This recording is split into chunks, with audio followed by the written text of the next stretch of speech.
John and Character presents Dorktales Storytelling with a geekish twist. Ready, Set, Slow by Amy Thompson. Jonathan? Yes, Reg? Are you a fast person? Well, I can talk really fast, but when it comes to running, I would call myself a happy slowpoke. It's interesting because the other day my friend remarked, "Reg, you're so quick." And I thought to myself, is my good pal lying to my face? Oh. Yes, compared to other animals, I happen to run quite slowly.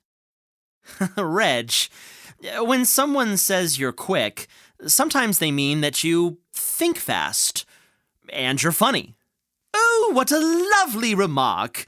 I was complimented and didn't even know it. Indeed you were. I'm relieved.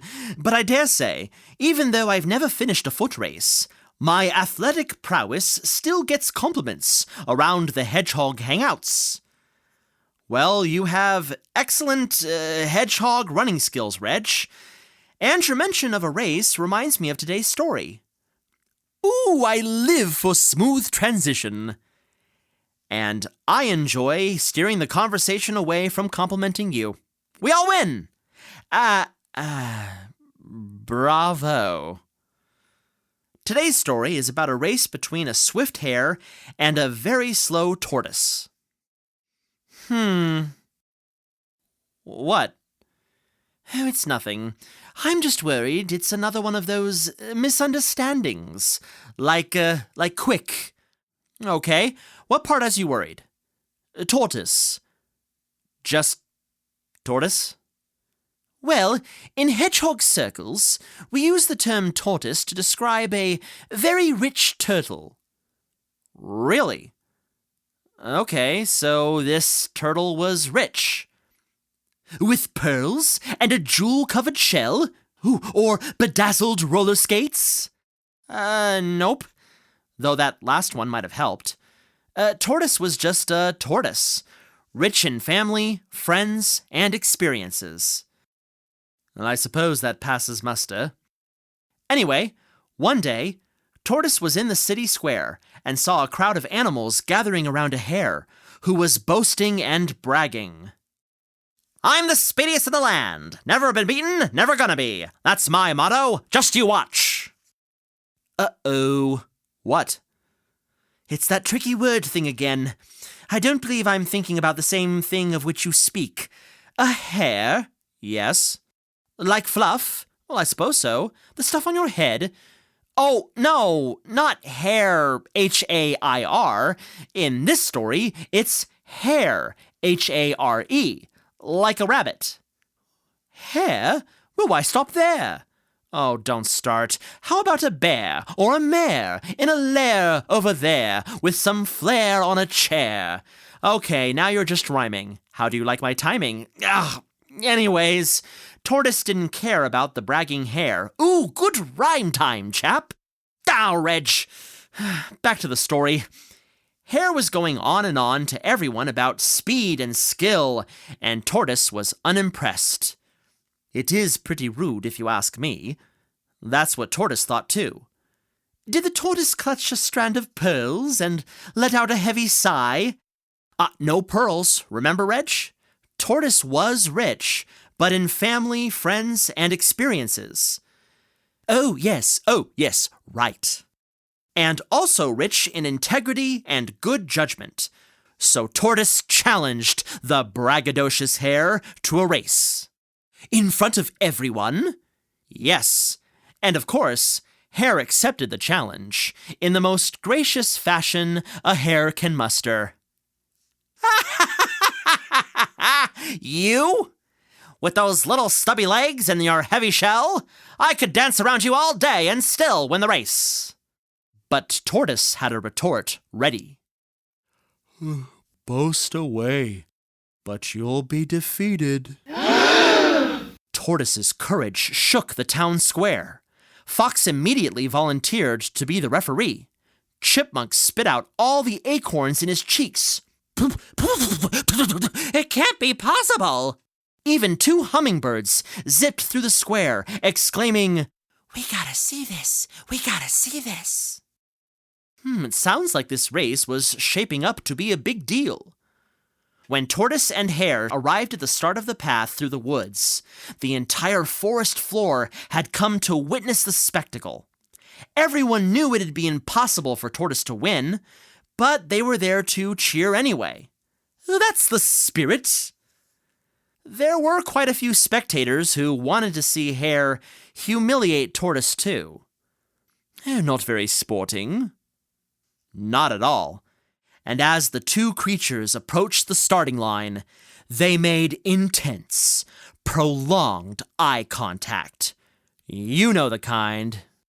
Ooh, yes, just the sort of fierce connection 2 animals in competition make, their eyes wide, locked in and emblazoned. Exactly. And Fox tied together 2 young branches into a starter and announced, "Runners, take your mark." Tortoise and Hare crouched next to each other at the starting line, and Fox said, "Get set." Tortoise leaned forward just enough as to not topple over as Hare raised their haunches. Both were ready to take off. Then Fox released the branches with a loud crack and shouted, "Go!" Hare took off, kicking up a large cloud of dust. When it had settled, Hare was very far down the track, invisible to the spectators. But Tortoise was still only a few feet from the starting line. Tortoise wasn't moving very fast. Slow as a turtle. Does Tortoise ever move faster than Hare? There's no magic twist or trick hidden in the shell or anything? No trickery for Tortoise. The turtle was rich in his family, friends, experiences, integrity, and judgment, we know. You listened? I guess at that moment, yes, I did. Oh, well, thank you, Reg. So Tortoise was moving at let's say a very gentle pace, eating the dust of a much speedier Hare, and was ridiculed by some of the spectators. Some were saying things like, "Give up, you're not built to beat the Hare." But a few kinder, understanding ones loudly cheered, "Keep going, Tortoise, and don't give up." Ooh, I like those friends. Yeah, they're the best. And what's more, Tortoise's steps were confident. Knowing victory was in sight over the blowhard Hare, Tortoise just repeated over and over, "You got this. You can and you will. Just one step at a time."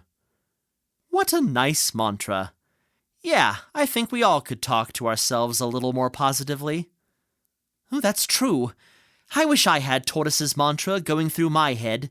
Sometimes I feel convinced that I'm actually too smart and too stunning to have any friends who will tell me the truth, even if it'll hurt. Well, Reg, I tell you when you're wrong all the time. Yes, but I guess I consider you more of a tight personal co-worker, not really a friend. Ouch.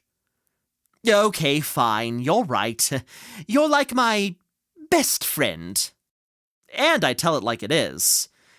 Well, you do call me out when I run my mouth and need to hear some hard facts. Like the fact that there's still a foot race going on. Oh, yes, the foot race! Where were we? Well, we got sidetracked after Hare had run far ahead, leaving Tortoise close to the starting line. Let's jump forward to when the 2 were a little further along the race course. Hare had just zipped over a few hills, then paused to turn back and check on the competitor. To gloat, no doubt. You got it. Hare noticed Tortoise was only beginning to climb the first of quite a few hills. Chuckling, Hare muttered, "At that pace, I'll beat Tortoise twice." Hare was quite confident. So confident, in fact, that upon noticing a lovely patch of fluffy grass by the side of their race path, Hare decided to take a nap. During the race? That's right, next to the track. Hare laid in the soft grass and dozed off, confident nothing important would happen because Tortoise was so slow. And that's when Tortoise pulled out the roller skates hidden in their shell. Reg, no roller skates. Tortoise was doing it the old-fashioned way. Tortoise really wasn't secretly quick. Just mentally quick, like you. Oh, you know what I mean. Tortoise just trudged slowly over those hills. Exactly, doing the hard work, while Hare was slumbering away. Ah, you're catching on now. While Hare slept, Tortoise was moving forward, slow and steady. Pretty soon, Tortoise passed the Hare. I say, Hare didn't wake up. Why would Hare wake up being so very confident, and losing all sight of any threat in the competition? Hare was good at running and hopping, but clearly had no idea about sticking with a task and following it through to completion.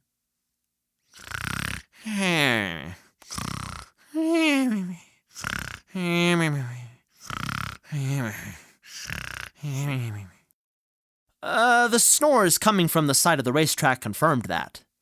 Jonathan, promise me you'll never let my ego get that big.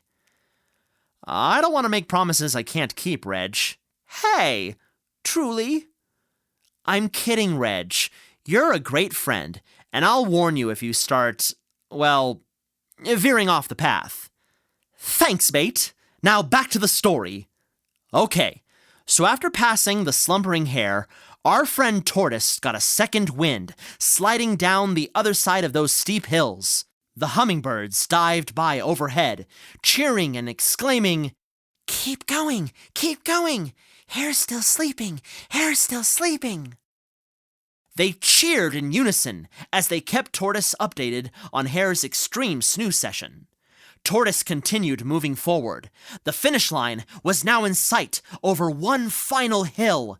Chipmunk ran alongside the racetrack, a mouth full of acorns, shouting, "I'm sorry I ever doubted you, Tortoise.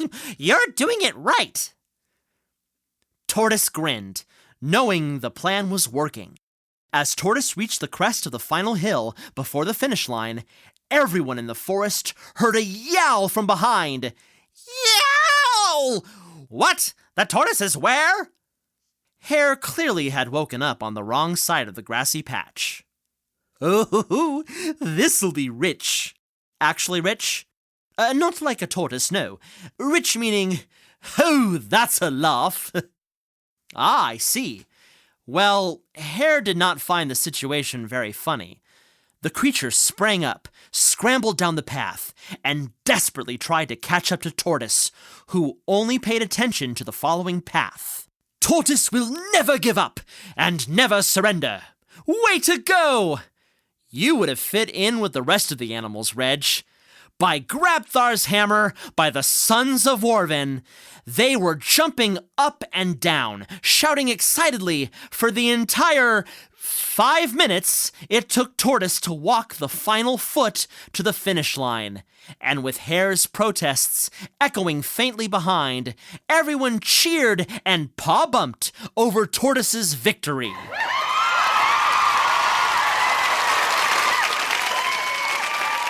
As they all should. I hope the doubters felt very ashamed. But the story isn't about Hare or Tortoise's doubters.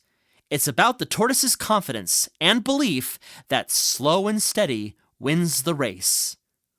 Oh, I've heard that phrase before. I never knew this was where it came from. Yep. And when Hare finally caught up to Tortoise, huffing and puffing across the finish line, I bet Hare was sweating from shame. Certainly. But the other animals didn't worry too much about the loss. They were too busy celebrating with a proud tortoise. Oh, I like that. This story has a few morals. Persistence wins the race. Focus on your own journey. Take it one step at a time. Your path is your own. So many rich life lessons. No trickery, Reg? No. Just rich in truth. You know, like a tortoise, who's rich in family, friends, experiences, integrity, and judgment. Truly rich. Hey, this was a pretty fast story, right, Reg? Not too quick, just the right pace. The end. Oh, I'm glad we crossed the finish line together, Jonathan. Not a race, just following the story through to its final conclusion. Me too, Reg. Me too. This has been a John and Character production. Today's story was written by Amy Thompson and performed by Jonathan Cormer. Sound recording and production by Jermaine Hamilton at Studio Circle Recordings. For more information about this episode, go to johnandcharacter.com. Oh, and if our storytelling brings you some joy, and a few laughs, we'd be so grateful if you'd help us live happily ever after by writing a review. It's one of the best ways for others to find our geeky tales. But before you go, please hit the subscribe button so future episodes will automatically show up in your podcast library. Now, go be the hero of your own story, and we'll see you next Once Upon a Time.